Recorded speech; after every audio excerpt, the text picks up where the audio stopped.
right, you guys. So I am back. The state is almost done crossing Quindarius Zachary. I can't say his first name right. I don't have it down pat. It sounds like he did escape perjury, or what do they call contempt, or whatever the ramifications of, despite his back and forth lying on the stand. There is enough time to get another witness up. So I don't know who's going to be up next.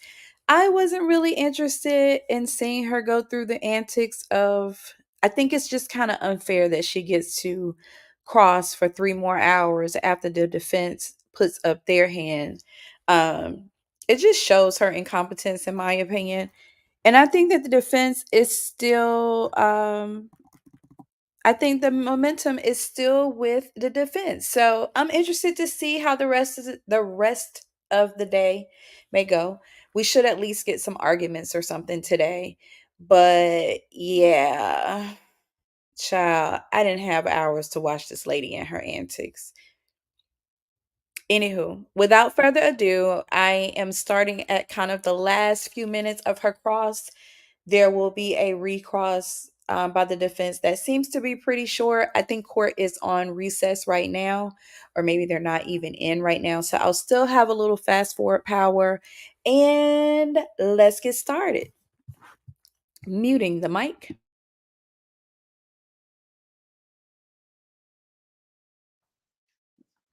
Like y'all been asking me all these questions. Like I don't know.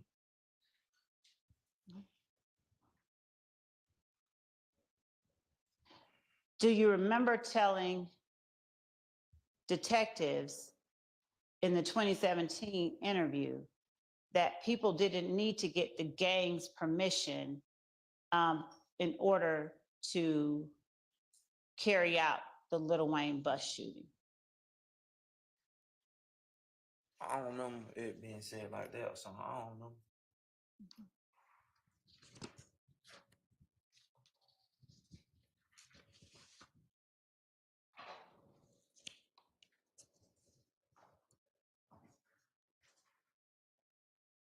Do you remember being asked on cross examination about the Infinity that you were in, that you rode inside with Copeland? I remember y'all saying something about it.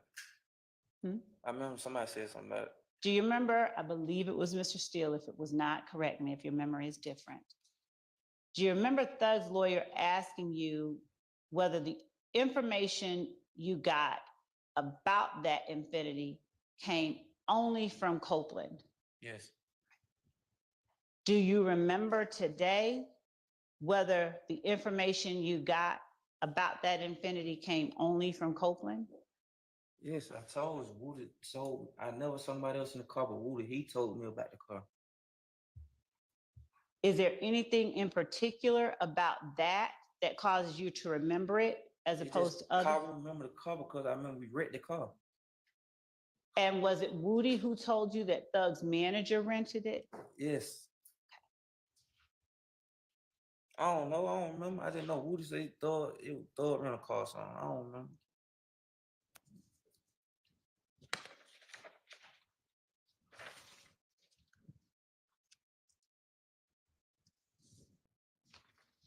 I I told him I, I never saw him in that car though. I told him I never saw nobody in the car but Woody. you told the jury earlier that after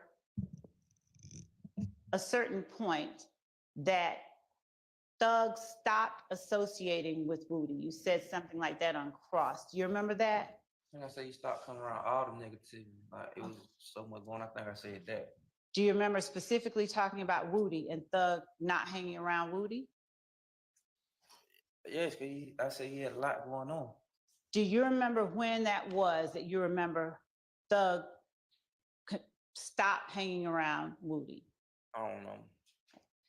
Okay, generally speaking, would you say it was around May 2015? I think Woody was already locked up, man. I don't know. So does that mean it probably happened before that or after that? I don't remember. I just know I think Woody had got locked up summertime, so I don't remember. Do you know whether Woody actually talked to Thug about getting his bond paid in June 2015. June, I was locked up, so I don't know. Okay, you were asked about Thug and Woody's relationship. I'm just asking you if you know anything about. June, I was locked up. So Okay, so that's a no. I was locked up. I mean, When you're locked up, does that keep you from getting information yes. about other people that are locked up? Yes. So were you locked up federally? No. Were you locked up in Fulton County? Yes. So if you were locked up in Fulton County and Woody is locked up in Fulton County, do you all have the ability to talk to each other, or do you not No. have access? All on different flow. Okay. Does being on a different floor keep you from having access to other people or talking to other people in the jail? Yes. Okay.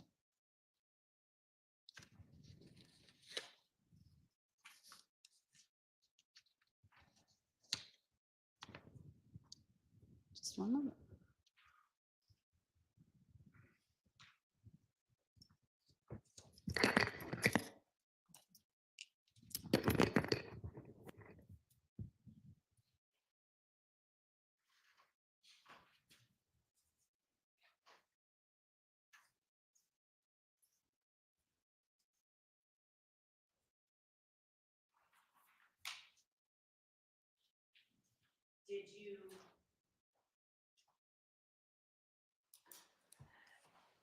Do you not remember getting speaking with Sledge from inside the jail or momemtum? Why? Me and Mook, I don't think we. If I talked to him and he was on the street, I don't even think I talked to him. I don't. What time are you talking about? While you were in the jail and he was in the jail. Probably went to court. Yeah. And what about Garlington? You remember getting communication from Garlington while you all were both in jail? He and Garlington and Sledge was on the case together. We go to court together. Okay.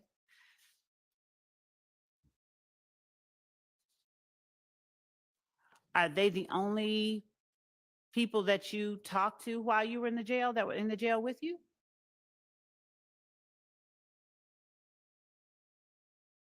See, she don't know how to leave well enough alone. He already said that they were not on the same floor. So he wouldn't have access to that person. She's challenging him, saying he was in jail, he wouldn't have known. Now we're going through all the different parts of the intricacies of being incarcerated and how you may or may not have gotten information. Does this lane of questioning, will it give you what you want? He's already said that he ain't telling you nothing about it. So by you trying to prove to the jury that he could have had information, that's still not giving you what you want. It's so annoying, and this is why I couldn't watch this lady all day. Because all she's doing is proving that she doesn't know much about the inner workings of or the privileges of an incarcerated person. We weren't on the same floor. Does this mean that you don't have access to that person? Well, yeah. Okay, but you talk to this person and you talk to this person. Well, duh, we were on a case together. So we would talk when we were on our way to court or whatever. Like, this is such a waste of time. And yeah. Anywho, girl, resignation, please. I just had to say that. Let's keep going.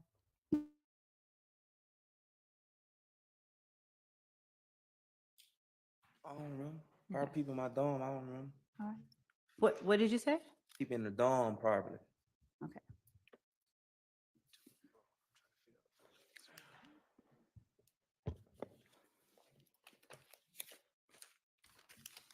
You were asked on cross-examination about a picture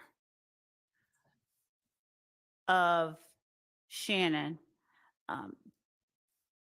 taken the days or taken sometime before January 10th, 2015. Do you remember Mr. Steele asking you about it? Sustained.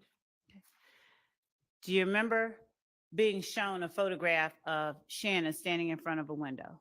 Yeah, I remember that picture. I remember that picture.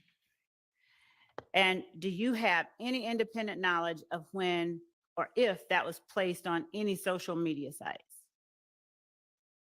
I, I think I remember. I think I took that picture. I was Okay. thinking about it Just the more. picture, though. When I saw it, I remember the picture for some. Did you post that on your social media site? No, Okay.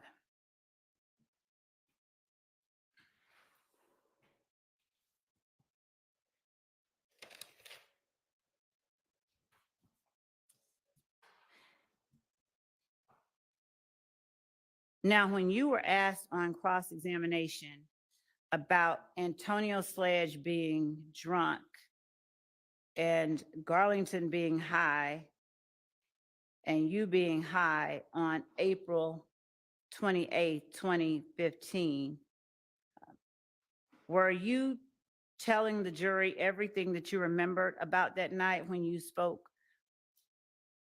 with Shanna's attorney on cross-examination? did I what? Is that all that you remember about that night on April 28th as you sit here today? April 28th, 2015, that momemtum was drunk. Your Honor, I was gonna let it go, but I'm gonna object to the misstatement of the testimony. His testimony was not that Mr. Sledge. Sustained. Do you remember anything else about the night of April 28th that Mr. Sharp asked you about on cross-examination regarding Sledge being drunk? I think I told him I don't know. I don't remember. I told him. I think I told him I was high myself, so I couldn't really tell. And what does that type of high do to your ability to remember? Xanax. Okay. What does that do for you and for your ability to remember? A lot. I might be on 3, 4 at a time. And does that cause you to forget things? Yes. Okay. So if you remembered that it was only you, Sledge, and Garlington, at what point did the high wear off to allow you to remember that? Because I remember who I got in the car with. Okay.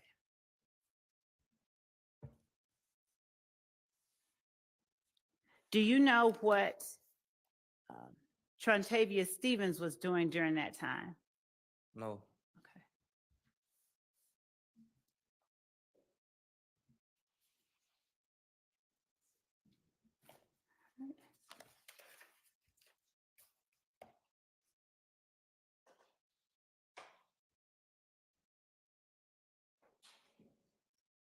You were asked whether you went to Arrowhead Pond with Copeland and Sledge. Do you remember that? I remember telling him I don't remember if Sledge was with us. Okay.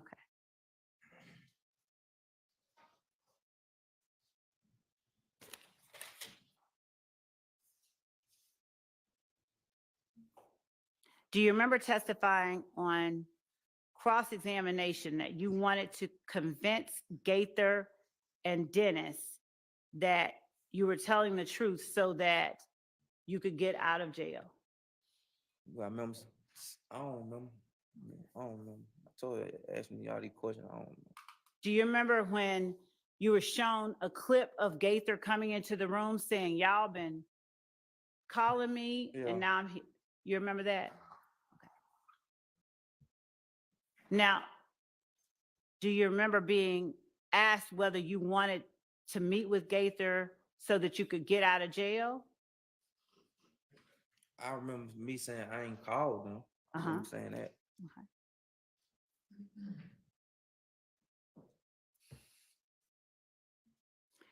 Do you remember saying you wanted to clear Sledge of the shooting? I thought that was I was doing, but I was told you I was young. Right.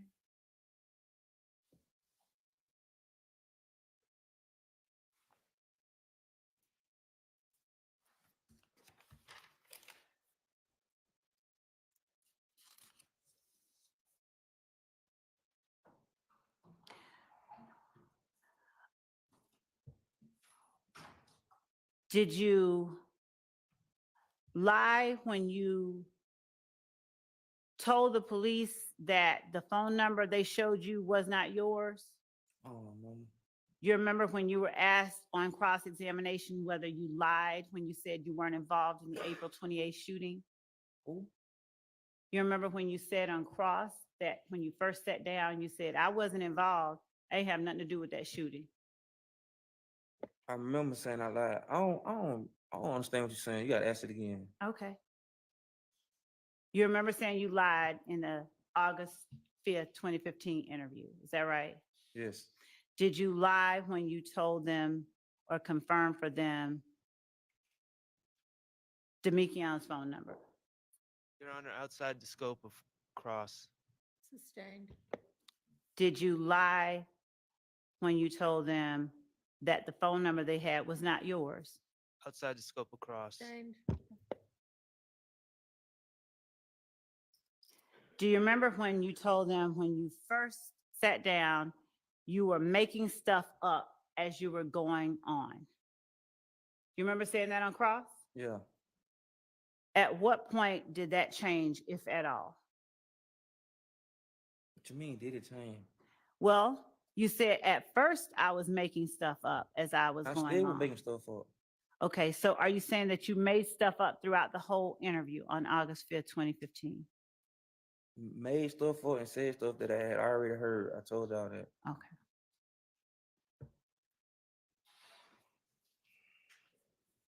And when you said that you wanted to take the guns out of your hand and put them in someone else's hand, is that what you were trying to do throughout the August 5th interview? Just take guns out of your hand? What? Do you remember saying on cross? I don't know. Okay.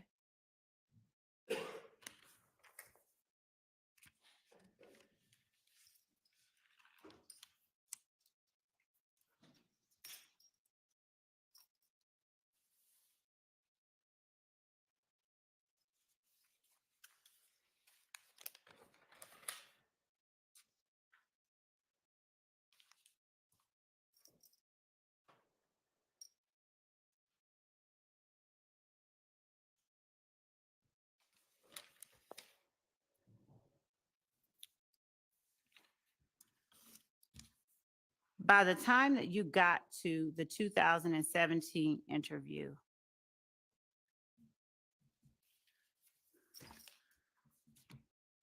was your goal in that interview the same thing as your goal was in the 2015 interview?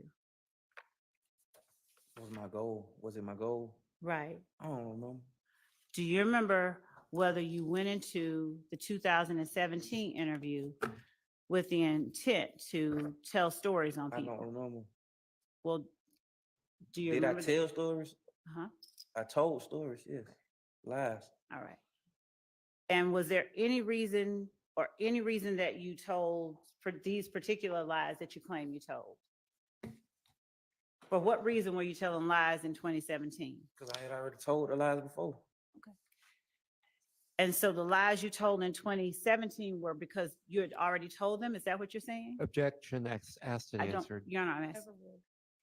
Is that what you're saying? What you mean? Why did you tell the lies you're now saying that you told in Because I 2017? lied. I don't know. I didn't know I lied. I don't get what you're saying. Like, I don't And- understand.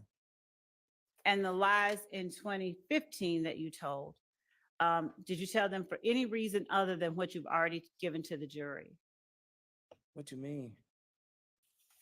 The things that you said in the August 2015 interview that were not true. The reasons that you told them, even though they were not true. Are those reasons, have you told all of those reasons for telling those lies as you I put don't them remember, man. to the I jury? don't know. Okay. I don't remember. Just one second.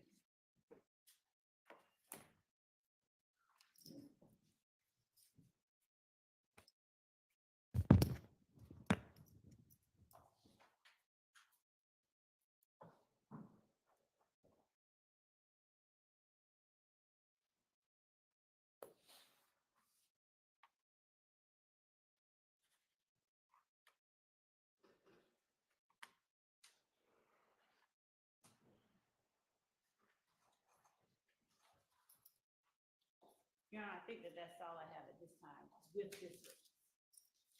All right, Mr. Sharp? Mr. Weinstein?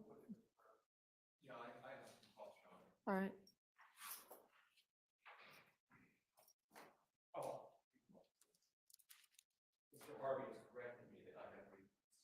Thank you, Mr. Harvey. I didn't hear what you said before.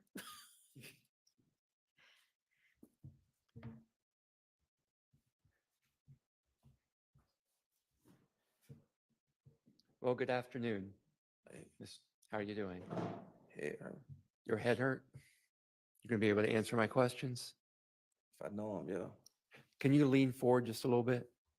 Yeah, if you know them, that's all I'm asking, okay? So on redirect, Miss Love asked you a lot of questions about the sources of your lies, okay?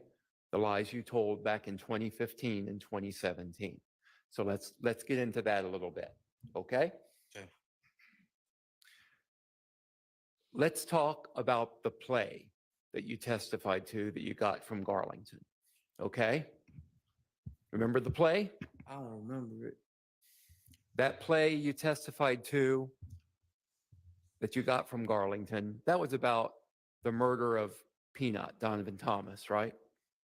That's what, yeah. Okay. And that play was something cooked up between Garlington and Woody, correct? Yes. Objection, Your Honor, as to vagueness. Overruled. Sorry, I didn't hear Yes. your answer. Yes. Yes, the play was cooked up between Garlington and Woody? Woody put Garlington in it. It was something Woody had. Something Woody had. And Woody came up with that play in order to take attention away from him. Objection, Your Honor, calls for speculation. Sustained. They don't have to answer that question. But that was a scheme between them to come up with the story that you would use, correct? They planted that story with Objection, you. Your Honor, asked and answered. Sustained. The story that they came up with, that they told you, that Garlington relayed to you, was about Shannon and Yak and Duop and Nard being involved in Nutt's murder. It was, I don't remember all the detail, but it had something to do with them, yeah. I'm sorry, I couldn't hear I don't that. remember all the detail, but it had something to do with it. It had something to do with that, with the murder of Yeah. Peanut, with the murder of Donovan Thomas. Okay. And that story was intended to cover up Woody's involvement in that murder. Objection, calls for speculation. Sustained. Did Garlington tell you why he was coming up with that story? Why Woody was coming up with it? Yeah.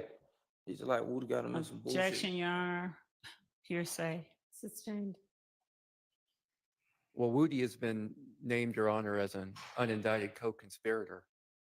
It's a statement of a co-conspirator. Your Honor, first of all, Your Honor, this is a whole, he's asking about Garlington. He's not asking about Woody. And if this is a matter that needs to be talked about, I don't think it's proper to do it in front of the jury. Your question was about Garlington. Yes. Okay. Okay. So the story you got from Garlington, that's the story that you ended up relaying to law enforcement, to Gaither and Dennis in Objection. 2015. Asked and answered. Sustained. You've been asked repeatedly by the attorney for the state, by Miss Love, how various lies that you told benefited you. You remember her asking you that just now? Yes. Okay. Well, you're sitting over here right now instead of over there. Is that correct? Yes. Do you think that that's a benefit to Your you? Honor, objection.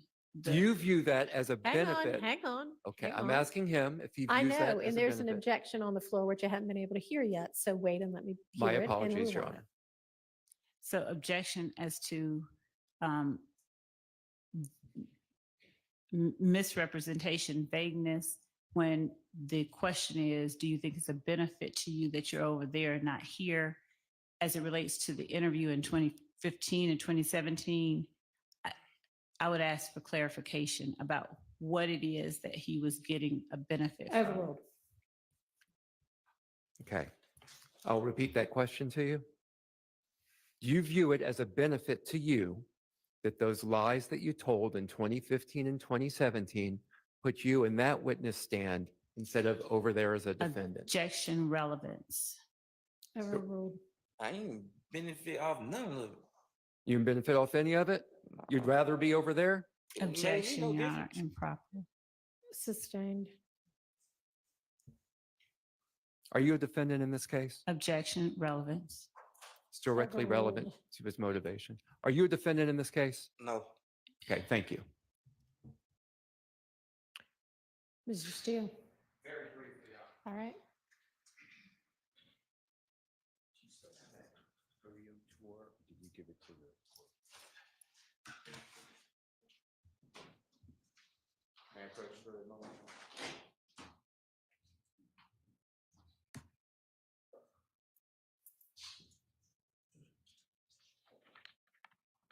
Very briefly, you were asked about what I call the rodeo tour, but I'm talking about March, April 2015. Yes. Okay. Travis Scott and Jeffrey Williams or Young Thug are performing, right? Yes. You were asked if Jeffrey was the headliner or was not the headliner. You remember that? Yes. Headliner means what? Tell the jurors. I don't know. Probably I think like the main. I don't know. I think like the main person or something. Is it fair to say that Jeffrey or Young Thug by this time is a big attraction in music? Objection, asked, answered, and relevance. Came up on recross. I know, but given the objection, sustained. When you were there, if you saw the crowd, did Jeffrey and Travis Objection, Scott play relevance to the together? Is crowd. my question. Did, say that again. Yeah, when you saw the crowds at the rodeo tour, did Jeffrey and Travis Scott perform together? Objection, Your Honor, relevance to the Sustained. I think, okay, that's fine. All right. You said you were asked specifically, did Jeffrey buy clothing for a lot of people? Do you remember that question on recross examination? Yes. All right. Is it true that Jeffrey did buy clothing for people, the Cleveland Avenue Park? I told you like that was like it wasn't that new. Like everybody about like yeah. Okay. And were you aware that Jeffrey did clothing drives all over the country? objection, relevance. It came up on Sustained. cross. Doesn't mean it's relevant. You were asked, and it was worded this way, that Jeffrey stopped hanging around with Woody. Remember those questions on recross? Yes. From your vantage point, were people always trying to be around Jeffrey? Uh, Yeah. Objection, Your Honor, vague and speculation. He can't. Overruled. Did Jeffrey allow people to take pictures with him Objection, relevance. when they Sustained.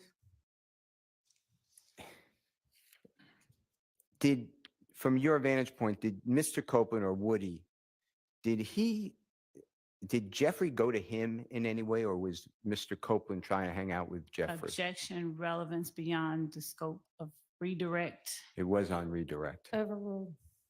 Yeah. Copeland used to come around. Yeah. You were asked again on redirect about a supposed tweet of, and I'm not quoting it, but something like, we shoot at them and don't report, they shoot at us and report. I'm not saying that's a quote. Have you ever seen a tweet like that? Objection, Your Honor, asked and answered on cross. Those are my questions. All right. Mr. Short, have you made a decision? Do you have any recross? All right. You are now free to go. And cut this on my leg. Yes, they'll take care of that. Call your next witness. Your Honor, the state calls Mr. Ricardo Wheels to stand. Okay.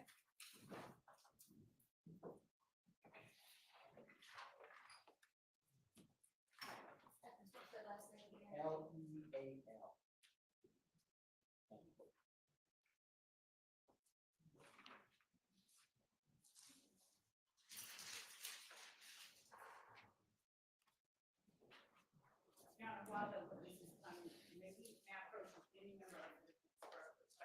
Sure.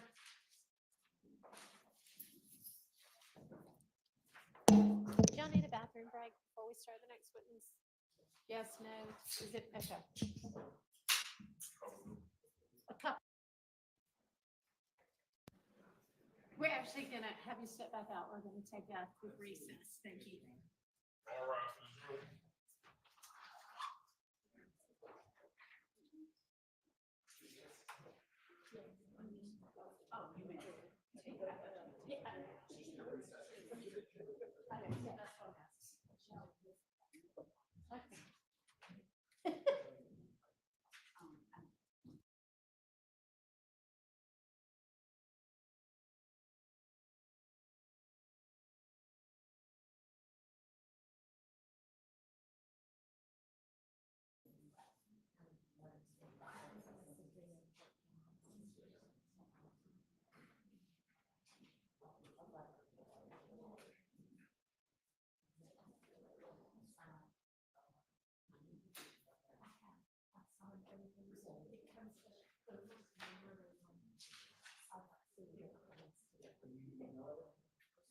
Oh, yes.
All true to the President of California.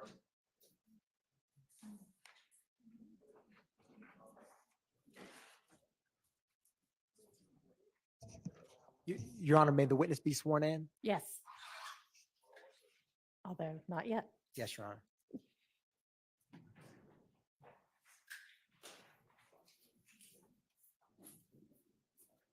Raise your right hand.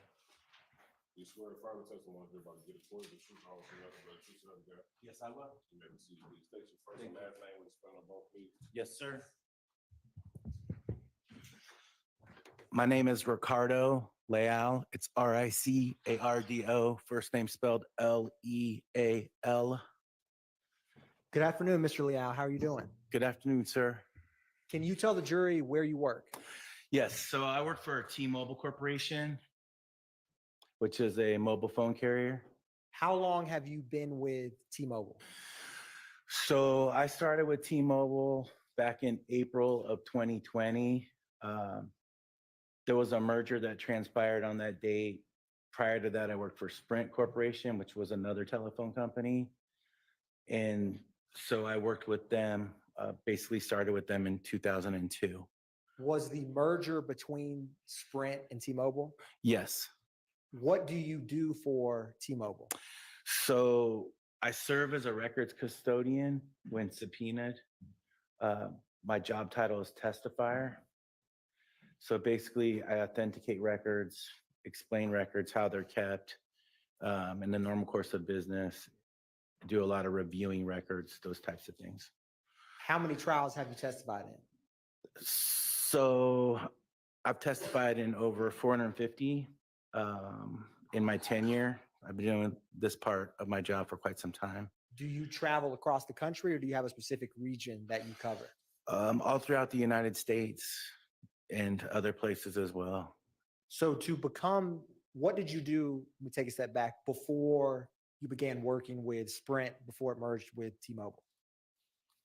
So when I worked at Sprint, I would have been an analyst, essentially. Subpoena analyst is what they called it. So my job function was to review legal demands, verify that legal demand, then send out the information that is being asked for through legal process. However, the requester was asking for it. So essentially, that's what I was doing for a number of years. And then I headed up a team that was an immediate response group, that they could get their information sooner by paying a fee. And then I transitioned into the job that I'm currently doing, but at the time it was with Sprint. And would subpoenas from law enforcement agencies be one of the requests that you would review when you were an analyst? Correct. That would be one of the formats. So subpoena, search warrant, court order, search warrant having the most available. They would be able to get the most information with the judge's signature. That's kind of how that process works. What type of documents did you get familiar with as an analyst responding to those legal requests? So mainly was call records pertaining to subscriber information, the call detail records, which is the network information that could have other information like cell tower information, billing records. That's the main things that were being asked for, and still to this day. There are some other records that we have as well, but those are the main things. Later on, as the progression became more prevalent, text information was being asked for, data, because your phones became user-friendly to be used as for search engines, those types of things for data. So those were often asked for too. Can you differentiate the call detail records from the other records you've described for the jury? Sure, absolutely. How would you describe or differentiate them? So the call records would show the calls that were taking place. It will have the different numbers.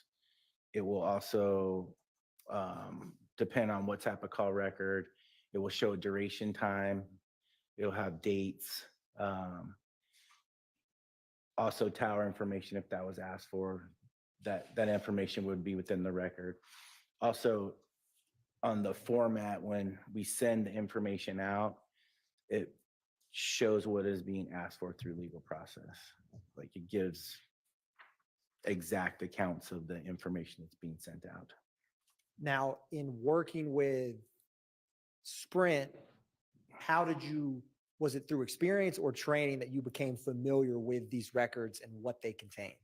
So it was, but those, I would be answering questions. Postpaid subscriber, there's a verification process that could be on there. So they use the information that. Meet and go over some documents. Yes, we did.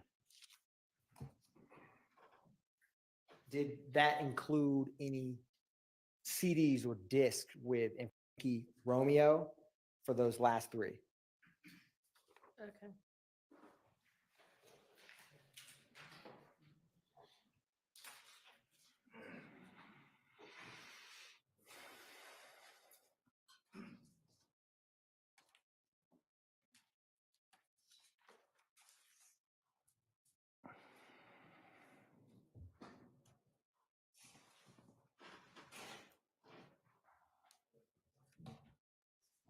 I've handed the witness those exhibits.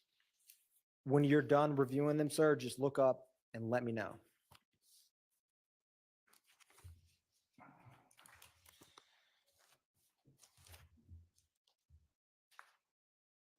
Okay.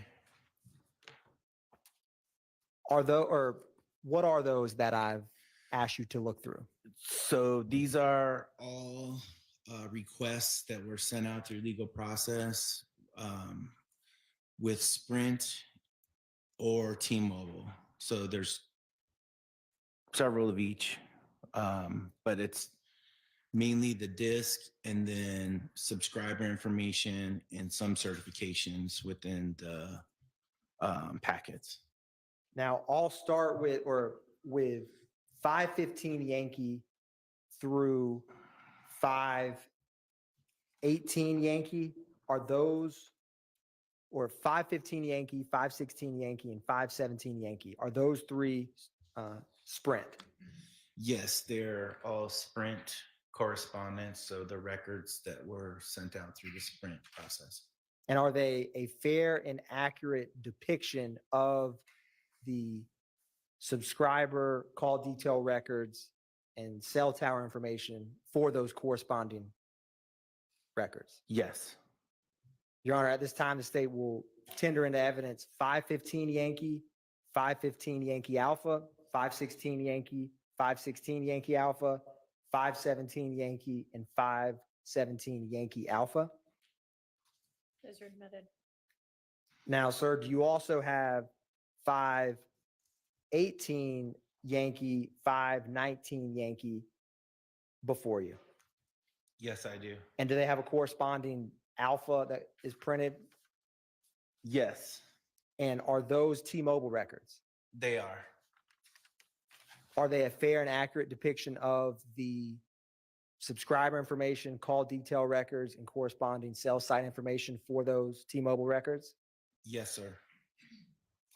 Your Honor, at this time, the state would tender into evidence State's Exhibit 518 Yankee, 518 Yankee Alpha, 519 Yankee, and 519 Yankee Alpha. You're admitted. Now, was there also with the last documents, and by last, I mean 520 Yankee through 522 Yankee, and those three numbers have a corresponding Alpha and Romeo? Do you see those three, sir? I do. Did you and me also go through those documents? Yes, we did. Do those documents have a business record certification alongside them? They do.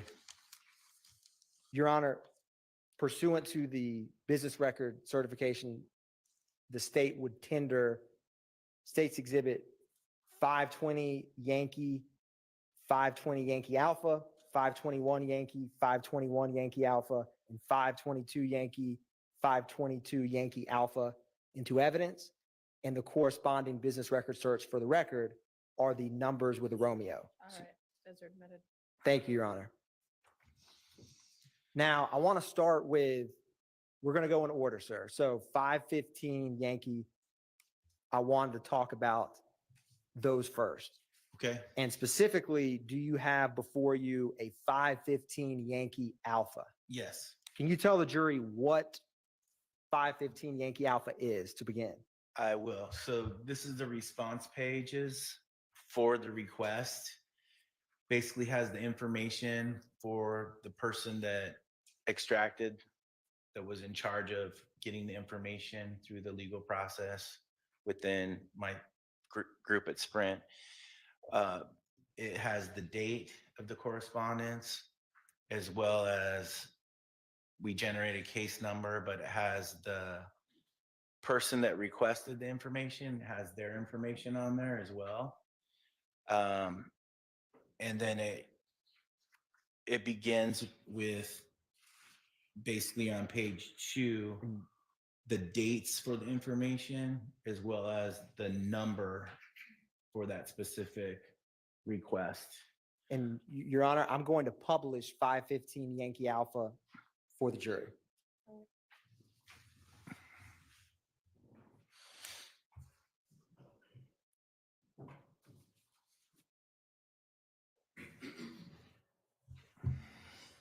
Now, can you explain for the jury, what is this on the top left when it has a Sprint case number? What does that indicate? So with every request that is received, a Sprint case number, or T-Mobile has the same type of thing, but a number is generated that correlates with that specific request. And so the case number is 2015, in this case, -032151. So you could look up the information that was sent out. We would have a record of it. That's basically what that is. And what is the phone number associated with 515 Yankee Alpha? The phone number is 678-278-5991.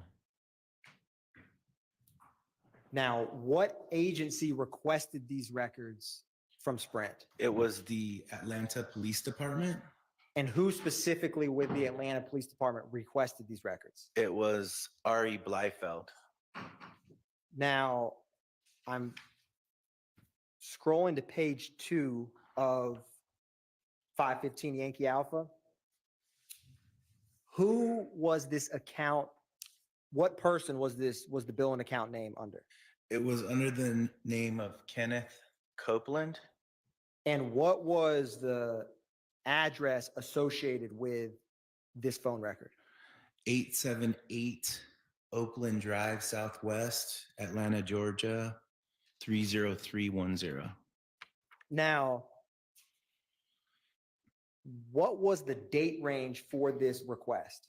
It was January 1st, 2015 through February 6th of 2015.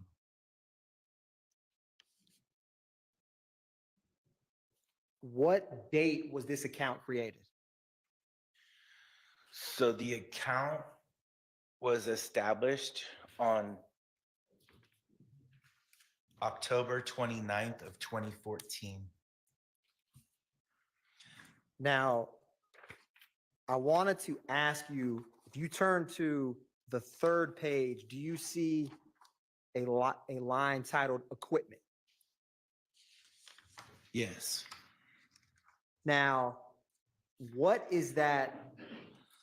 What does this tell you? So it basically shows the equipment that's being utilized with the electronic serial number. And so each handset has a ESN or electronic serial number that correlates with that handset. The phone carriers keep track of that information. If there was a change, it would also show if a handset was activated or canceled for whatever reason. I get a new phone, it would show that information. Now, are you able to tell if this is a pre or postpaid account?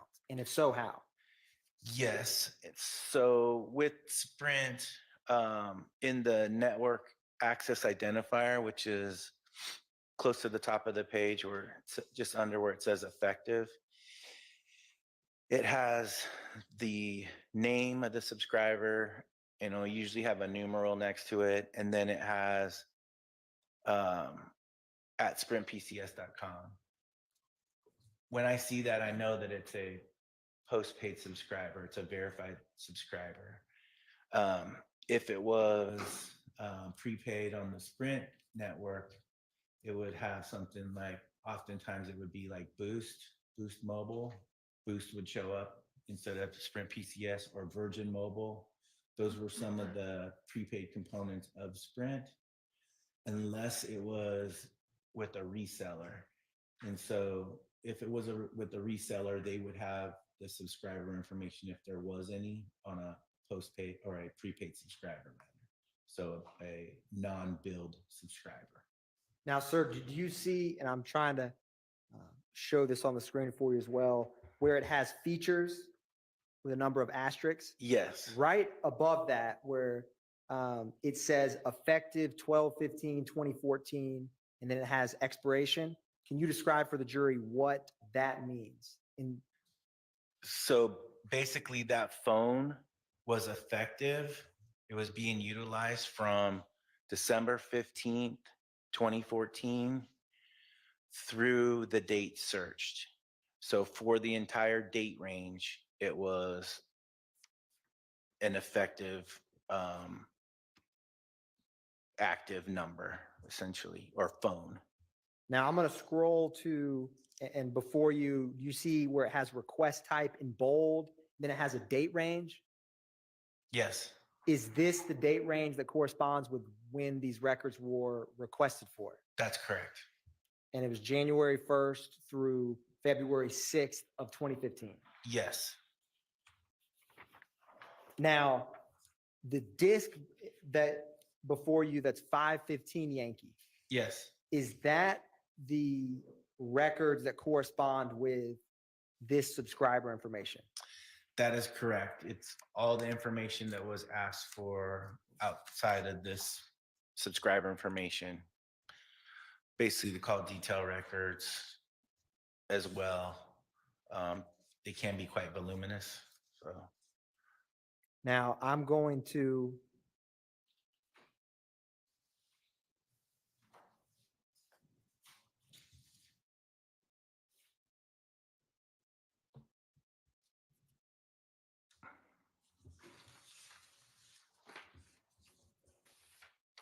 publish for you 515 Yankee. okay, You let me know if you can see it on the screen there. I can see. Now, is this what you and me reviewed before coming into court? Yes. And I wanted to walk through for the jury so they could what these contain. So this first Word document, what is this document? So that's most likely it's the subscriber information, or it's the help aid to interpret the information that when we send it out, we send out a help aid always with the records. I meant for it to, give me 1 second. I thought it would publish on your version, but it did not. Can you see it now? Yes. What is this document? This is the help aid, or the keys to understanding. And so basically it would break down all the information that is being received as far as the call detail reports. And if I want to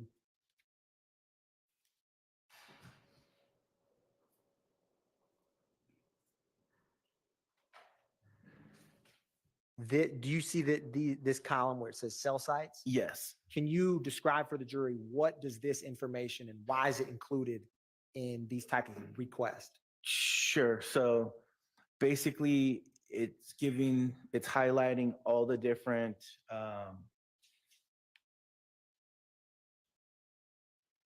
switch information for all the switches that are kept throughout the United States, as well as the identifying information. So it's called a network identifier. All that information is part of the record. So basically, this is an overview of all the towers in the United States. But for the specific record that you look at, as far as the call detail record, depending on where that phone's operating, it would have those specific network element IDs for that area. And so with Sprint, you would have a list that coincides with it. And then you would be able to determine the latitude and longitude for that specific tower that works in conjunction with the switch. So basically, a switch conducts the switch to happen from one telephone number to another telephone number. 100 years ago, it was an operator. There was a person that would physically switch a phone to get to its destination. With the network, it's a system. And so it does the switching in the system. That's pretty much how that works. But we give you the overview of all the towers. So you can be able to identify the information, as well as inside of this information, it kind of explains the different nuances of the towers as well and how they're set up. Now, for example, with the records that T-Mobile, or in this case Sprint at the time, would send back, if a law enforcement agency asked for phone records for 30 days and someone traveled to 10 different states, would the records from that be different or not different in relation to the cell site tower you're talking about for someone who stayed in one state? Their phone stayed in one state. Right. So anytime there's movement, you're going out of state, the switch would also be typically in the other state as well. So that's kind of how that works. There's switches all throughout the United States. And then for every switch, there's several, could be 100 or more towers that are associated, probably more than 100 with each specific switch. just depending on the population density.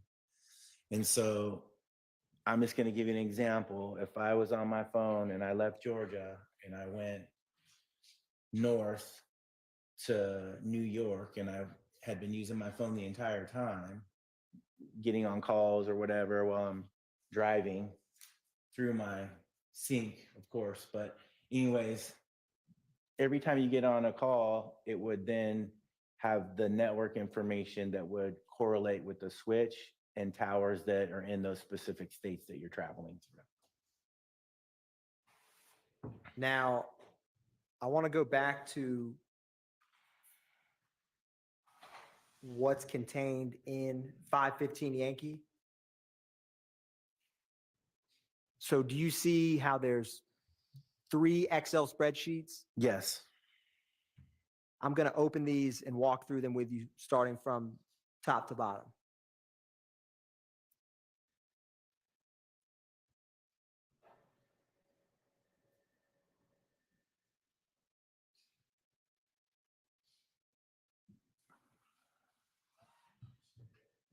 Now, when you were just describing the different tower information that would come back from a request, what is this Excel spreadsheet that's contained within 515 Yankee? So this is the NEID list or the switch information. And basically it's a list. On the record, it would have the identifying information, and you would have to refer to this list to be able to plot the latitude and longitude. So with the Sprint records, you have to look up the list, and then you would use the cell ID number to locate the latitude and longitude for each specific sector of a tower, essentially. Now, what you see, this Excel is titled NEID 207. Yes. What does that mean, and what is after that title of this document? Sure. So it's the network element ID, and then it's the name of that NEID, which is 207. And then it shows where that switch is in Miami. Typically, it's going to be where that switch is operating. It's the name of the list. Now I want to show you, I'm going to open up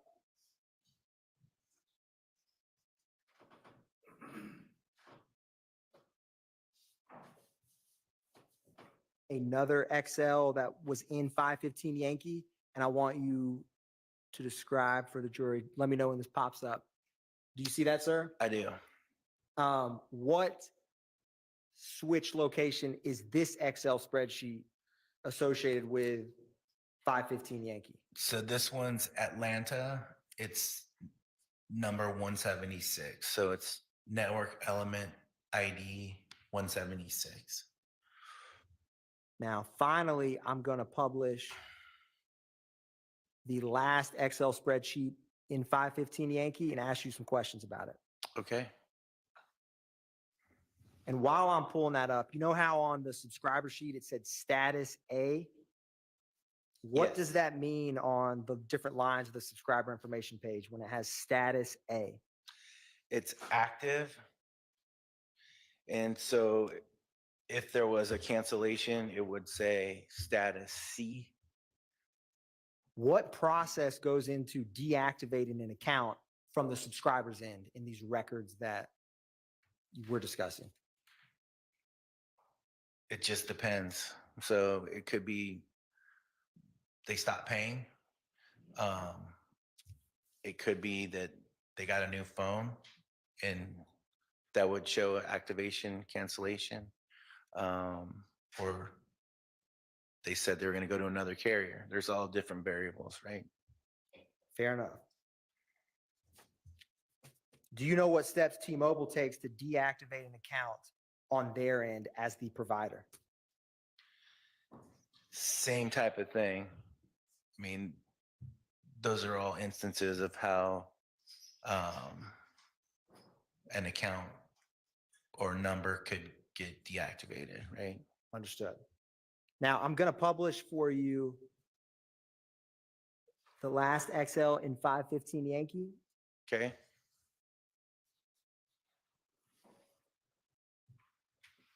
Do you see this?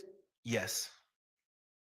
Now, for purposes of, I'm going to increase the font here for you on this top row. Okay. Can you tell the jury in general while I'm doing that what these are? Sure. So these are the columns. And basically it's interpreting the entire record and their column headers, right? The calling number is the number that's doing the calling. You can see at the bottom in green, that's the PTN or personal telephone number. That's the number that the record relates to, right? And then you have the called number and the dialed digits. So the called number is the number that's being called. And then it breaks it down. If there are no dialed digits, that's an indication that it's a text message, because the way that texts correlate with the records, they don't show the dialed digits because it goes through a text message gateway.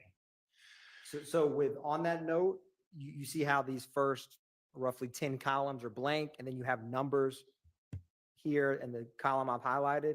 What's the difference between, are these top ones text and this some type of phone call? Correct. And it will allude to that later. But then you have the mobile roll column, which is identifying inbound would be a call coming in, outbound would be a call going out. There's another nuance that you might see in there that's routed. There's two types of routed calls. And generally, a routed call is going to have an inbound portion and a portion that's routed. It's when the receiver is outside of its normal coverage area and the switch is trying to locate that person or phone, essentially. And so it's being routed by a temporary local dialing number. And it's only on inbound calls or if a call goes to voicemail. Those are the instances where you'll see routed. And when you see a call that goes to voicemail, it will have like 6245 in parentheses, and the dialed or the called number column is where it would show up. For a quick example of that, I'm going to move. Do you see the highlighted column to 14? Yes. And where it says routed call? Yes. Is this what you were just discussing for the jury? Correct. So those two lines are paired together, essentially. It's all one transaction, but on the record, it shows two lines. And do you mean what is listed as 14 and 15? Yes.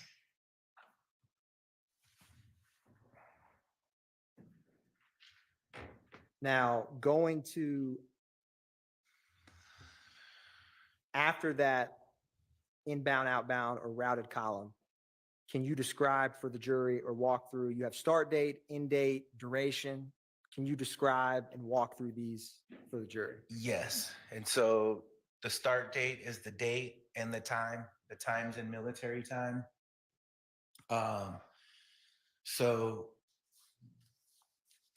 that first transaction is like 1 minute after midnight, 20 seconds. Then it has the duration, as I spoke to earlier. There's no time involved in text, so it's always going to be 0. As far as talk time. And then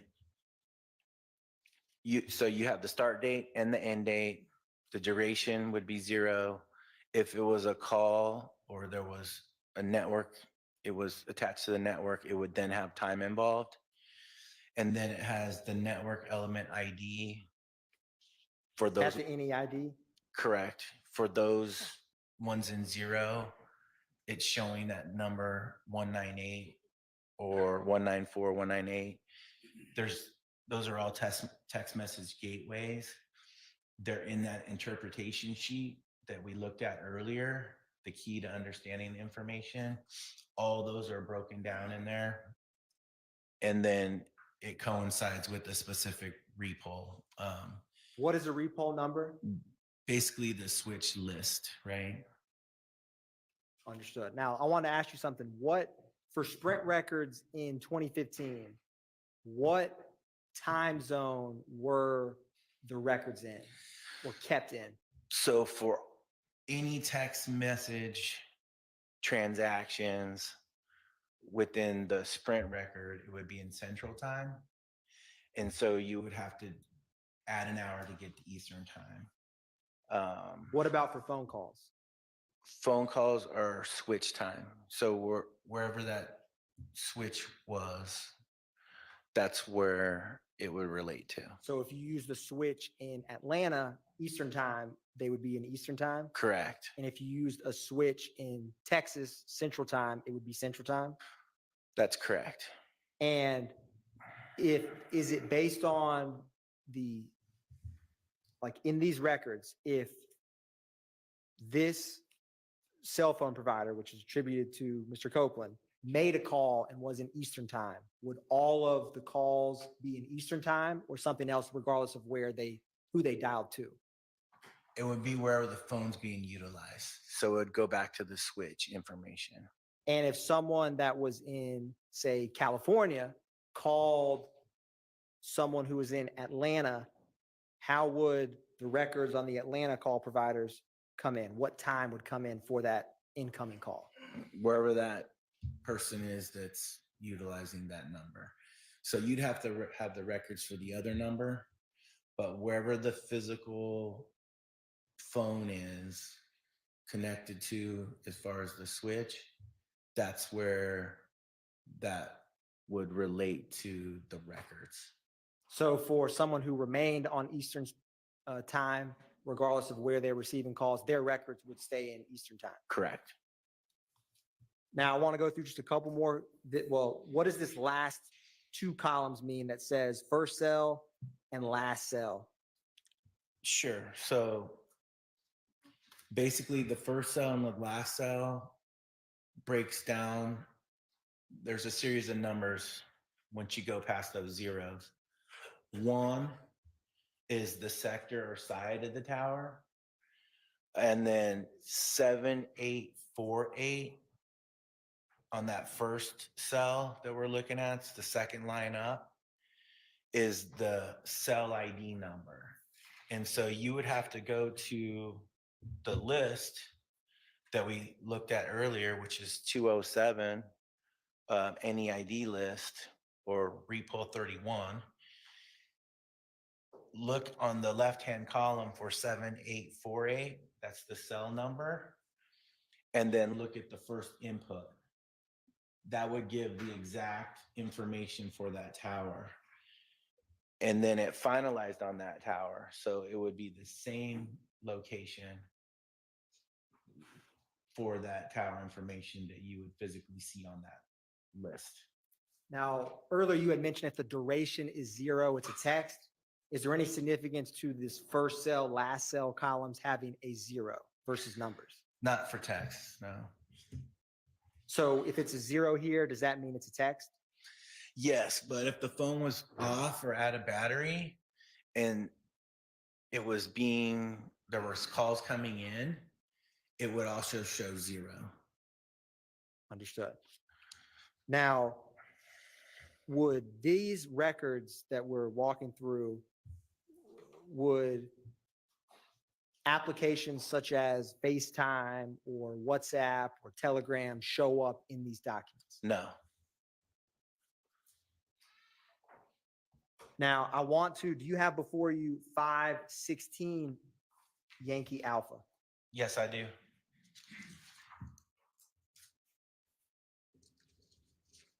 Publishing 516 Yankee Alpha for the jury?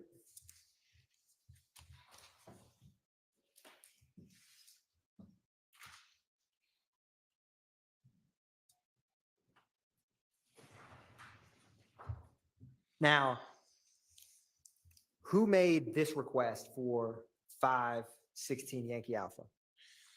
So it's Kevin Leon Pacher. I guess that's how that's pronounced. Leon Sounds Packer? French. Yeah, or Leon Packer. And are they with, what agency were they with when they made the request? Atlanta Police Department. And what is the phone number that was requested? The number is 470-262-2643. What was the date that these records were provided to the Atlanta Police Department that made the request? The date that they were provided was, let me look here.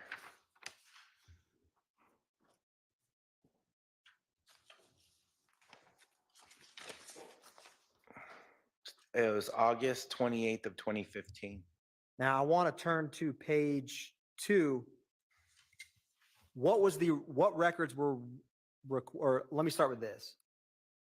I'm going to go to the middle of page 2. What is the account name associated with these records? So the account name is Kelvin Treadwell.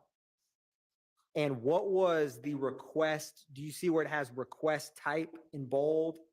Yes. What all was requested? So there were several things that were requested. It was subscriber information, call detail records with cell site, and then the per call measurement data. What was the date range for the call detail records with the cell site for this phone number? It was January 1st, 2015 through August 26th of 2015. Now, what date was this account established? The account was established on February 14th of 2014. And was this a prepaid or postpaid account? It was postpaid. And what page are you on to determine that? Is that page 3? 3? On page 3, is it near where it has equipment? Correct. Above equipment, it goes back to sprintpcs.com. Now, was there any changes in this account in terms of cancellations, activations, or anything of that nature? Yes. So there was a phone change, like the handset changed on July 29 of 2015. One handset was canceled and then another one started.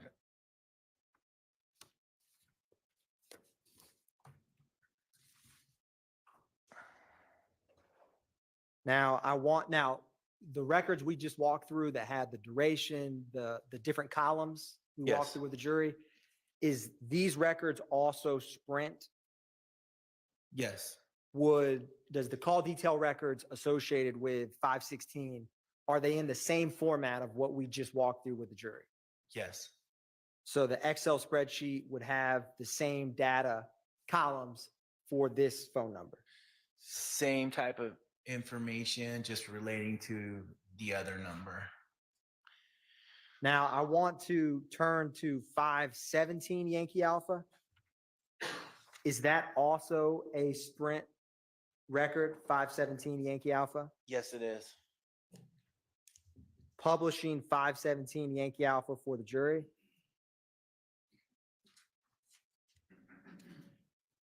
Now, who made this request for the records in 517 Yankee Alpha? It was a L. Gaither with the Atlanta Police Department. What was the date that these records were returned to Detective Gaither with Atlanta Police Department? It was May 28th of 2015. Now, turning to page 2, what was requested by Detective Gaither with this with these records? The cell site information with the call detail records, along with subscriber information for the date range of January 10th, 2015 through May 20th of 2015. Now, do you see on account details? Yes. Can you describe for the jury if this is pre or post-paid account? So it's a prepaid account. And basically it's a reseller.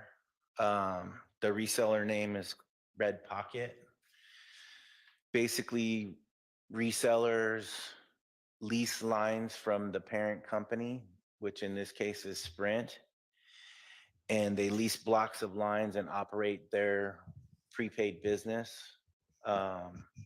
So if there were any subscriber information, you would have to get it from that specific reseller. And for these records, were call detail records with the disc that you reviewed for 517 Yankee, were there call detail records that were returned for this cell phone? Yes. Ending in 5726, and would it have the same columns as the first two Sprint records we just discussed with the jury? Absolutely. It's the same information. It's our network information. It's just being, and that's why we were able to respond to the request. But basically, it just is because it's a prepaid and it's operating through the reseller. If there were any subscriber information, they would have that. Now, let me ask you this. When requests are made, if I requested from January 1st till December 31st of a year, would I ever get more or less records from T-Mobile or Sprint that I requested? And if so, why? So we're only able to give what is asked for. I'm not saying humans don't make mistakes, but it could happen where more information was given than they were supposed to, but we have to divulge that information if that's the case. And so it could have less depending on if the phone was being utilized. Say the date range was for a year, but they stopped using the phone in September, then you wouldn't have the rest of the 3 months, right? So that's a thing too.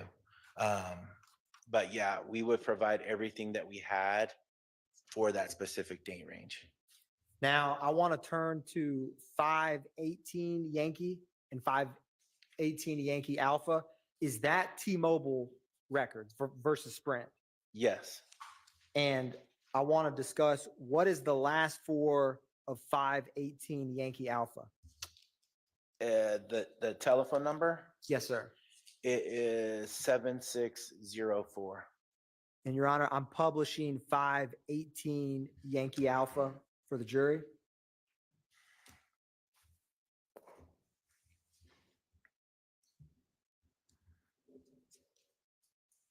Who is, or I should say, what is the billing name for this account? So the billing name is Trey Brock. Is it TREZ Brock? Yes. And what agency or who made this request? So it was requested by Michael Sprinkle at the Fulton County District Attorney's Office. When was this requested information provided to Mr. Sprinkle? October 26th of 2016. And for these records, what was requested? Subscriber information and call detail records were requested. Were cell tower information requested for this number? Yes, that was included in the cell records.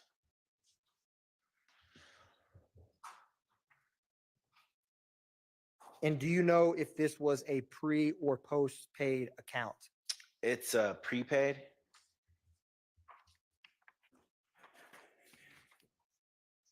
And what was the date that this account was activated?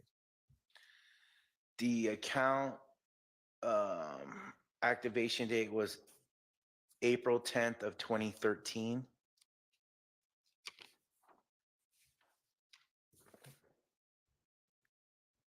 Now, I want to publish 519 Yankee Alpha. Do you have that before you? Yes.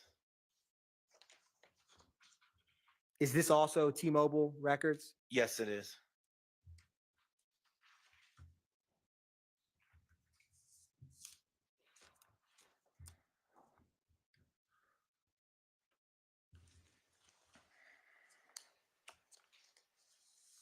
Now, who made this request for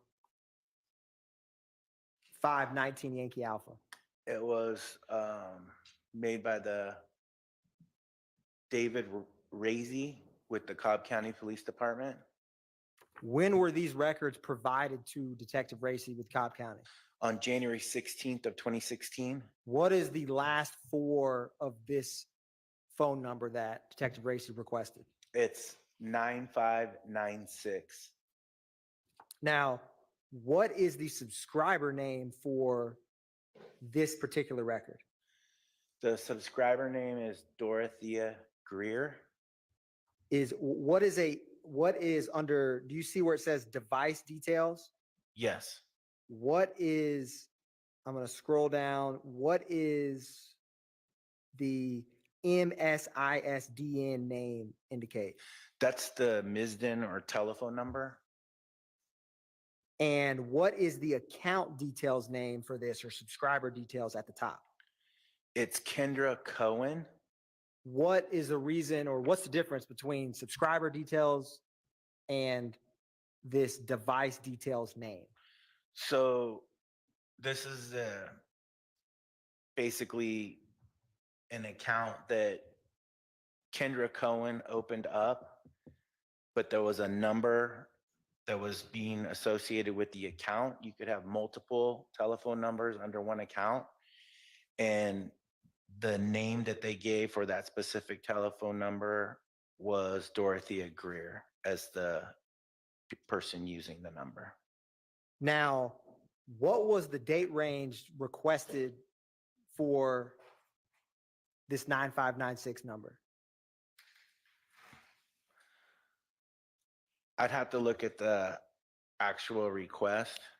It doesn't show the exact date range in the T-Mobile subscriber info. Understood. Now, is there any activation or cancellation for this phone number? So the activation date was February 16th of 2012 for the account. And then the termination date was April 28th of 2015. What was the disconnect reason? It doesn't give a reason for the disconnect other than it was canceled. Do you see under device details the MSISDN disconnect reason column in the middle of the page? Oh, at the customer request. So the customer requested it. Now, initially we talked about T-Mobile records. Are these, or excuse me, Sprint records, is the call detail records and cell site tower for T-Mobile, is it in the same or different format? It's a totally different format. With T-Mobile, the cell tower information's on the call detail record. You don't have to go to a separate list to be able to view that information and correlate the two. It's on the record itself. It does give an address. The address is really there for engineering purposes to locate where that tower is located. If you were to plot the information, you would want to use the latitude and longitude. It still has the same identifying information within the record as you would see on the Sprint records as far as the different components of the cell tower. Now, I'm going to publish the call detail records contained within 519 Yankee. Okay?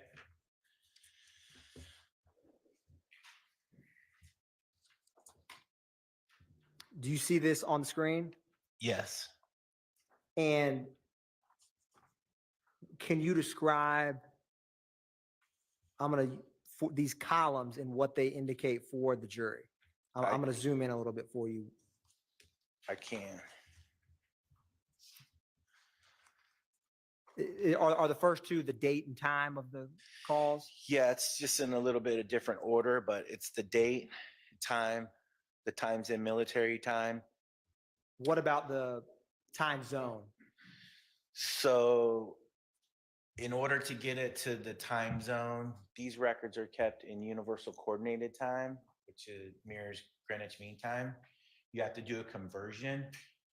And so to get to Eastern time, it would be either -4 hours or -5 hours. It just depends on if it's daylight saving time or standard time. So it would be less in daylight saving time, it'd be -4. It would be more if it was after we turn the clocks back. Now, after you see how there's this duration column, Yes. what does it mean if the duration is blank, and what, can you explain that for the jury? It just depends. And so they're different records from Sprint. It doesn't necessarily mean the same thing, but it could be that it's a text message, but not always. Basically, you have the duration is the total time that it was connected to the network. You have the call type, which is a mobile outgoing call. So that's definitely a call outgoing, even though it has no duration time. What does this, like, do you see call type that's highlighted? Yes. What is MOC, MTC? What does that mean?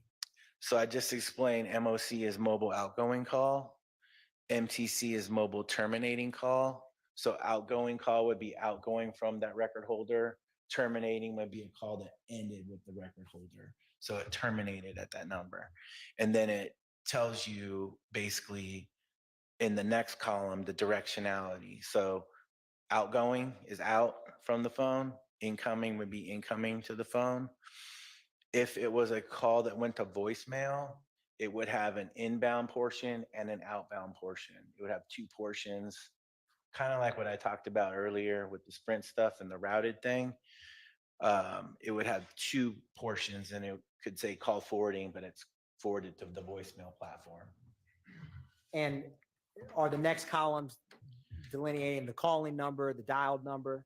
Right. And so you have the calling number, the number that was dialed, the called number, and the destination number.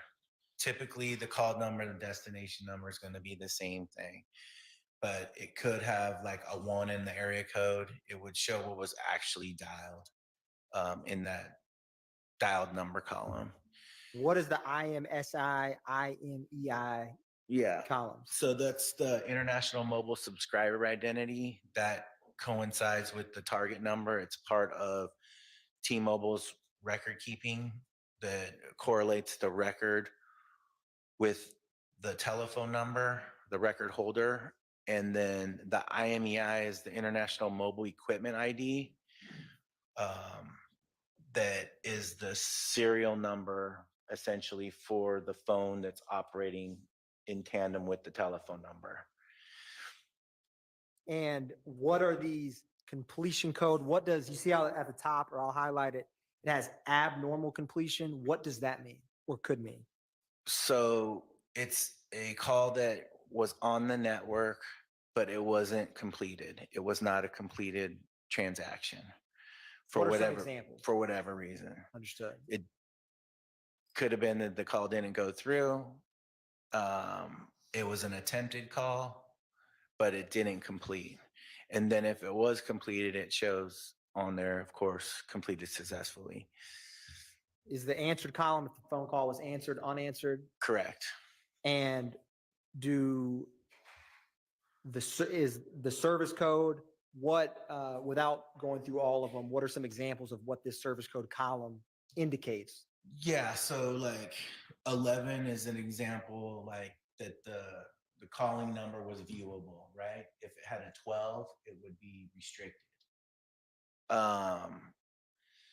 2A means that it was a call that went to voicemail, essentially. And that would make sense because it wasn't answered, right? And so if it said 2B, it would be a call that goes to voicemail that was not reachable. It went to voicemail as well. And so all these different codes are in the keys to understanding information. So that help aid that is sent out, it's all broken down in there, as well as it would indicate the different columns and the information that's held within the call detail records. The disconnecting party, the party that ended the call, is that fair? Correct, the calling party. Right? What, is there anything significant in terms of cell site tower information or call detail records from the service indicator or SMS delivery status column? No, the specific is the switch that's given the switch that handled the transaction. And then it gives the information for that specific switch, the site ID that would go to the tower that is actually conducting the call.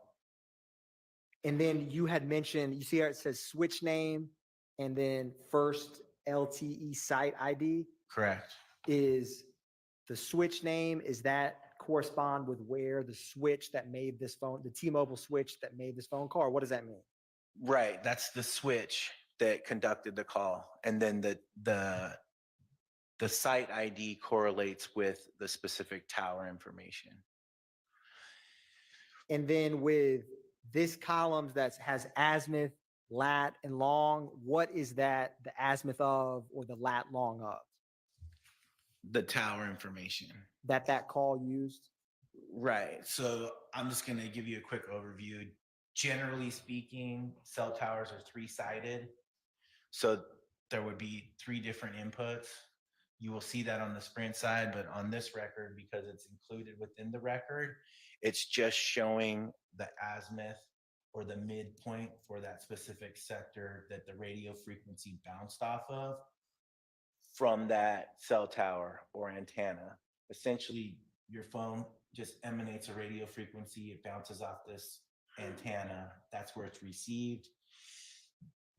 The receiving antenna then shows the latitude and longitude.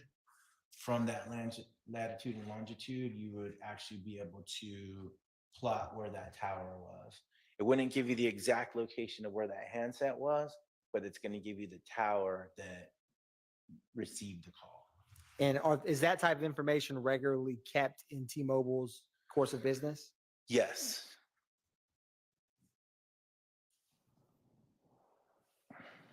Now,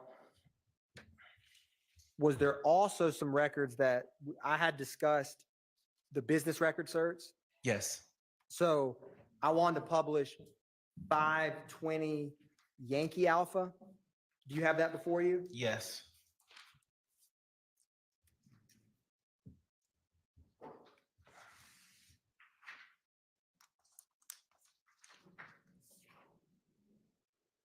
What is the name, or let me ask you this, what are the last four associated with 520 Yankee Alpha? And I'm publishing that for the jury, Your Honor.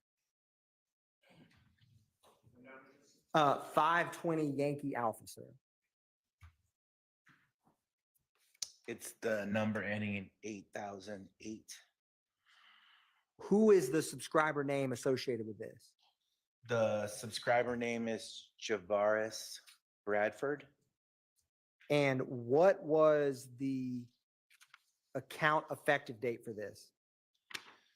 So the account effective date is May 5th of 2014. Who made this request? The requesting party was Daryl Browning, or that was the At that the, was the respondent. Hold on a second. It was David White with the Office of the Fulton County District Attorney. and when were these records for the 8008 returned to David White with the Fulton County DA's office? June 13th of 2016. And what was do you see that above the subscriber details column beneath the provided on date, that that sentence where it has the search warrant? What was the date that this request was responding to? It was in response to a search warrant that was dated on May 16, 2016. And what is there at the very bottom for device details? What does the MDN effective date or MDN expiration date mean? So for that specific phone, it was effective October 6, 2015 through December 5th of 2015. And that phone model, what does that mean? BYOD iPhone? Bring your own device, iPhone. Understood. Now, do you have 521 Yankee Alpha before you? Yes, Is that T-Mobile or Sprint? it's Sprint. I'm publishing 521 Yankee Alpha, Your Honor.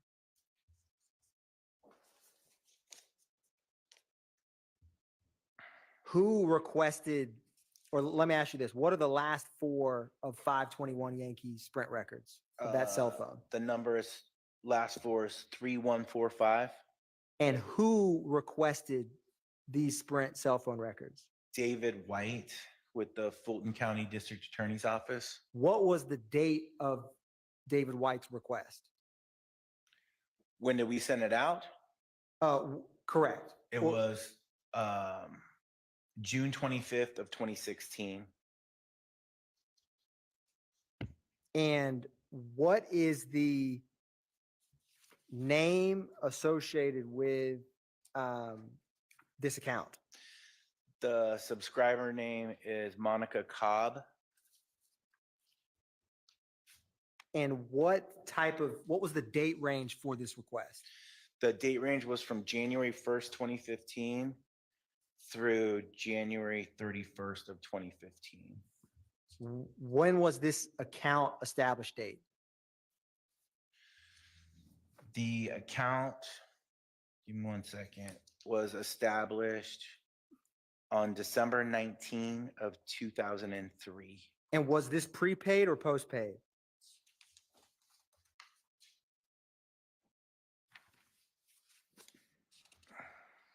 Give me 1 second. It was a postpaid subscriber, a billed subscriber.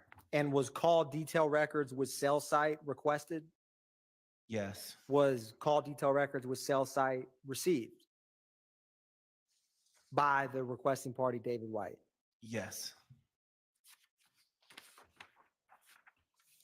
Now, would these call detail records and cell site correspond with the T-Mobile columns that we walked through? Sprint?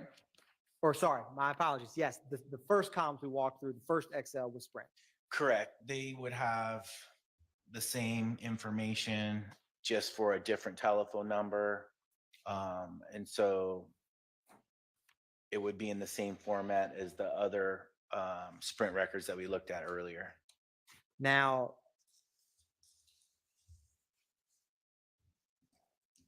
you also have before you 522 Yankee Alpha. Yes. Is that T-Mobile or Sprint? It is T-Mobile. I'm going to publish 522 Yankee Alpha for the jury, Your Honor.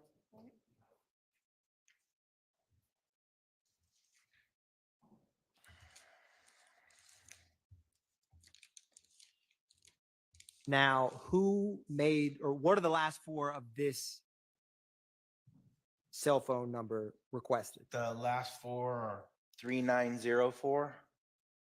Who made this request?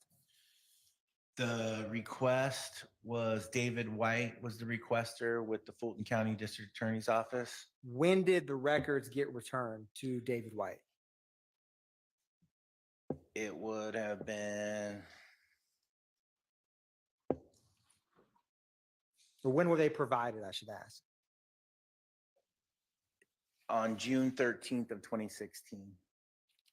Now, what was the subscriber name? The subscriber name was Kendra Cohen, was the actual account holder. And the subscriber name was Young Money. Is there any activation or cancellation with this account? Give me 1 second. Or let me ask this, when was the account effective date? So the account effective date was December 26th of 2014. And then the account expired or expiration date was April 24th of 2015. And what was the date range requested for these records?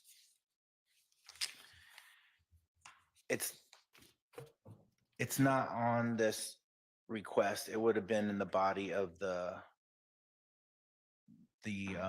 search warrant. With the call detail records associated with this, if we looked at the first row and the last row, would that tell us the date range of? It would give you an approximation, right?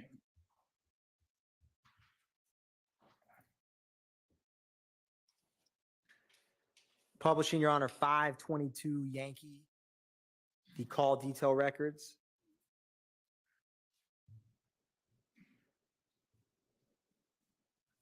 Now, sir, can you see what the date is for the first call in these records?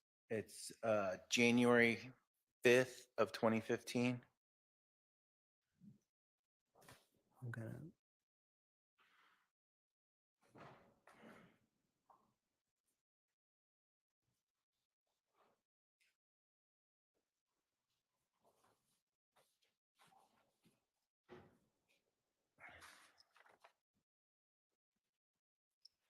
And what is the date in column 614 to 615?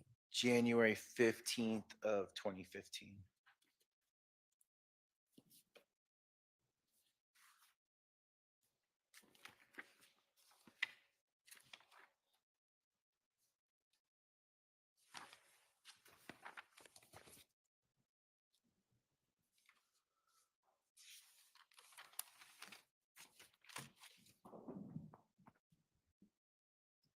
One brief moment, Your Honor.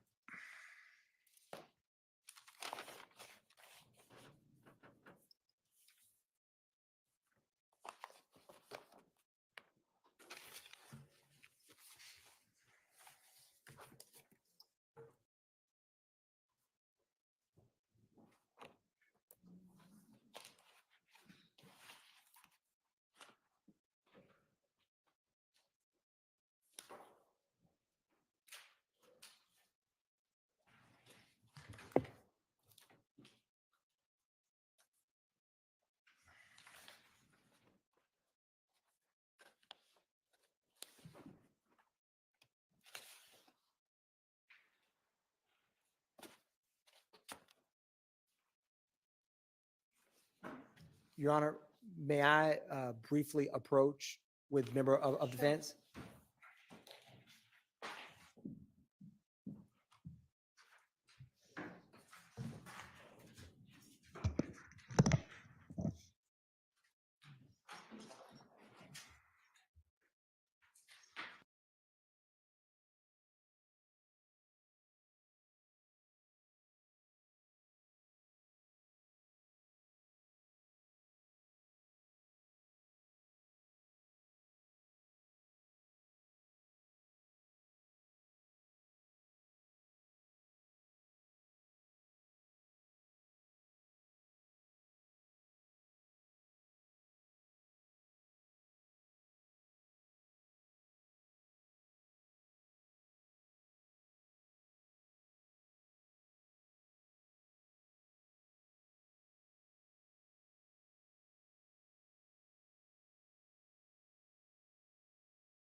Now, earlier I'd asked you about Sprint or T-Mobile records not tracking different applications in these call detail records from Facebook, Instagram, WhatsApp, something like that. Why are they not captured in these records? That's a form of data. And so this is the network information. If data information was asked for, it could show up in those types of records. But with the actual call detail records and cell site information, there would be no data involved in that. And from 2015 until 2024 today, has there been any change in the towers that T-Mobile or what once was Sprint had? Have they increased, decreased, stayed the same in terms of towers in the network? So the network's stronger now because we essentially migrated all the Sprint information into T-Mobile. There's not really much more I can say about that other than it's a stronger network now than it was when both companies were operating on their own. Understood. And when we had discussed subscriber information, is there any reason that it says basic subscriber information? Is there any other type of records associated with subscriber information, or why is it referred to that way? Yeah, so we can only give what is asked for. And so several years ago, Sprint had made a change that we would only give out the expanded subscriber information if it was asked for through legal process. And expanded versus basic is it would be the account details that has the social security number involved. Keeping that type of information in-house is a big deal. We don't want those types of things going out. And so we would only send that information if it was asked for. And so that would be the difference. So basically, if a request came in and it was basic, it wouldn't be the expanded subscriber information. So it wouldn't include the date of birth, the social security number. Like those would be things that weren't sent out.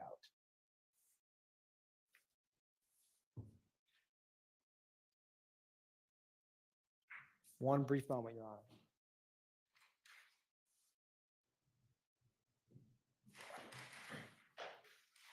Thank you, sir. No further questions, Your Honor. Thank you. All right, defense questions for this witness.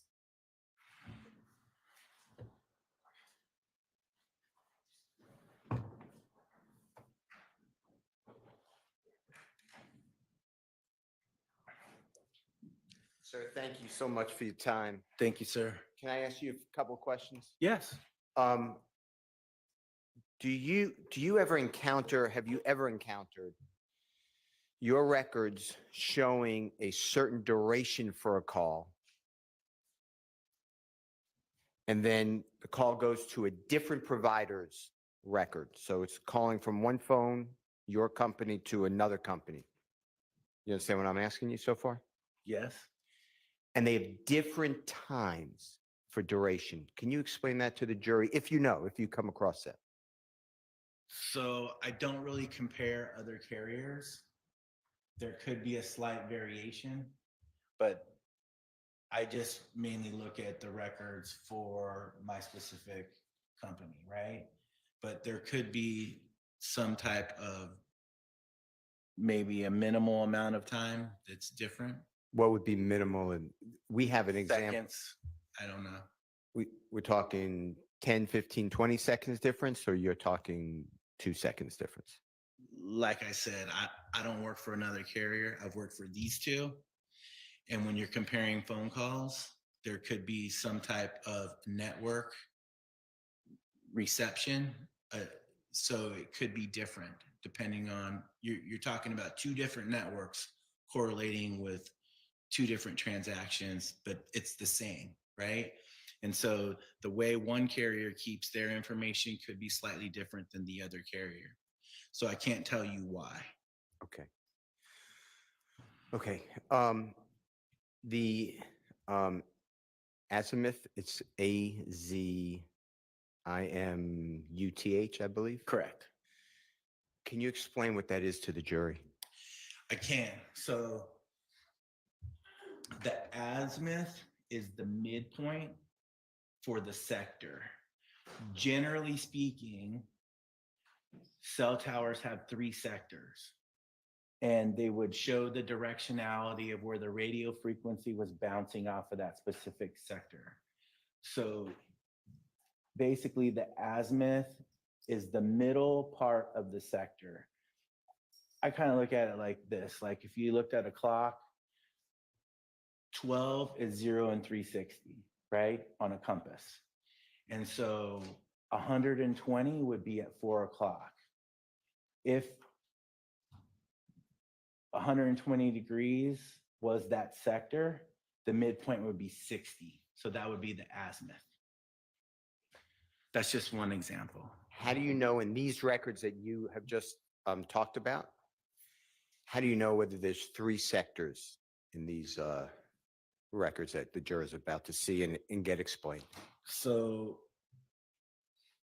on the Sprint records, they're on basically the list to interpret the information. It's all in there. The T-Mobile records just show the azimuth for that specific tower. So they're 2 different things, right? T-Mobile has it on the record.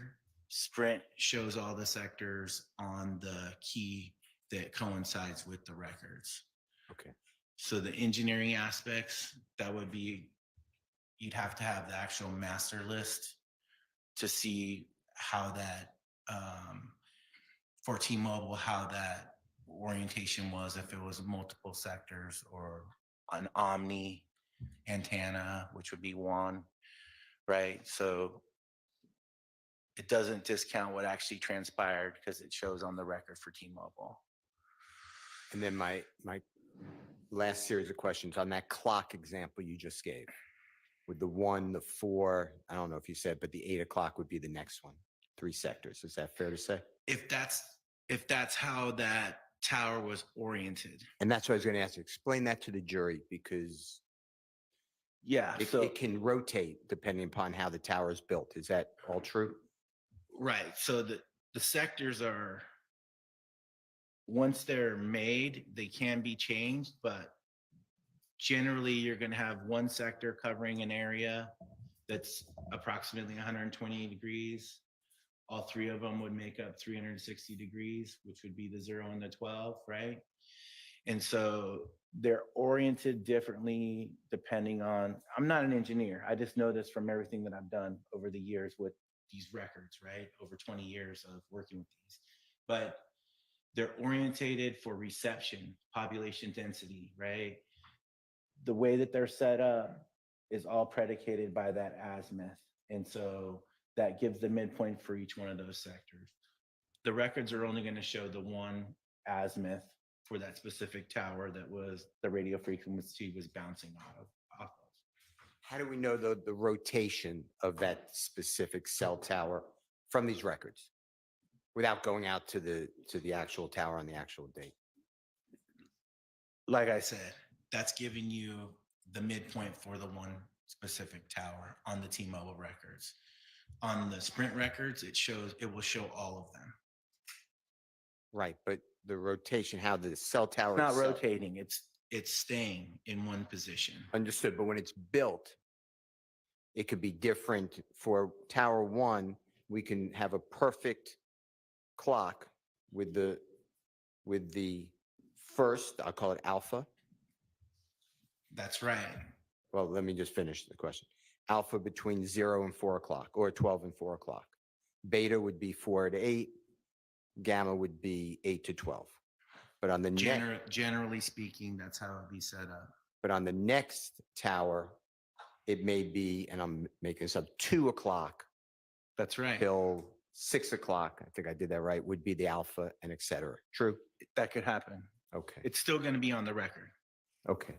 Perfect. That's all. Thank you so much. You're Honor, welcome, thank you. sir. Any other defense questions for this witness? No one? Any redirect? Very briefly, Your Honor. Okay.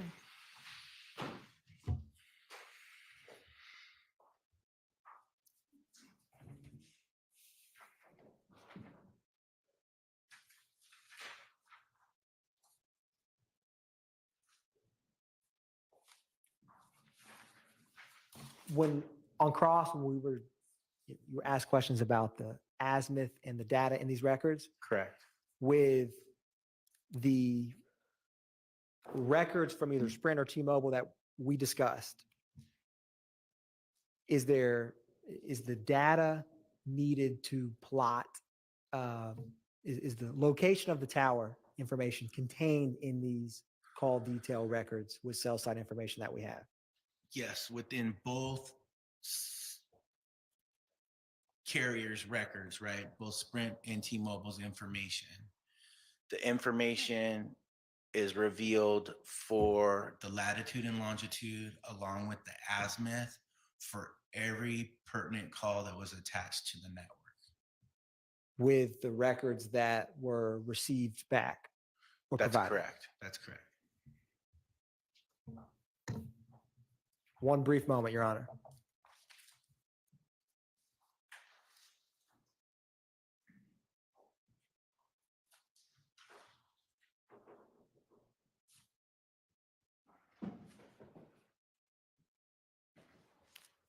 And is the latitude and longitude of the tower location contained in these records for either Sprint or T-Mobile? Yes. So the latitude and longitude is there. You would have to use some type of mapping software to be able to see it on a map, but it does give the exact location of where each tower is located.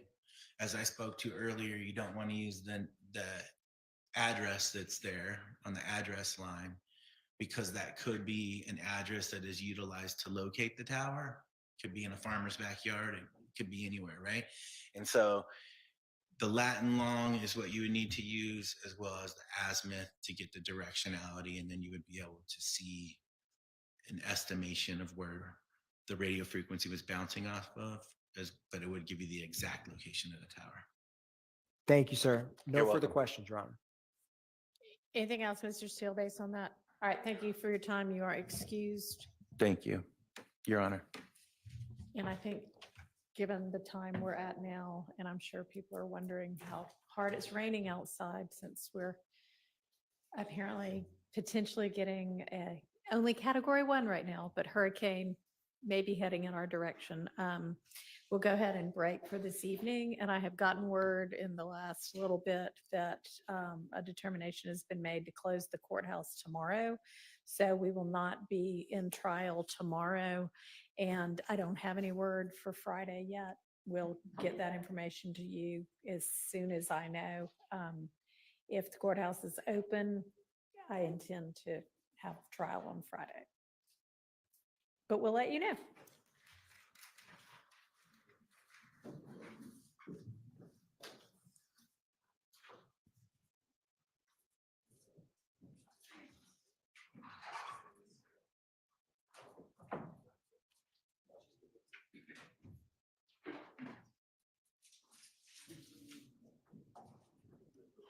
Well, that was kind of uneventful. I don't know if they're gonna stay a little bit and argue some things. Yeah.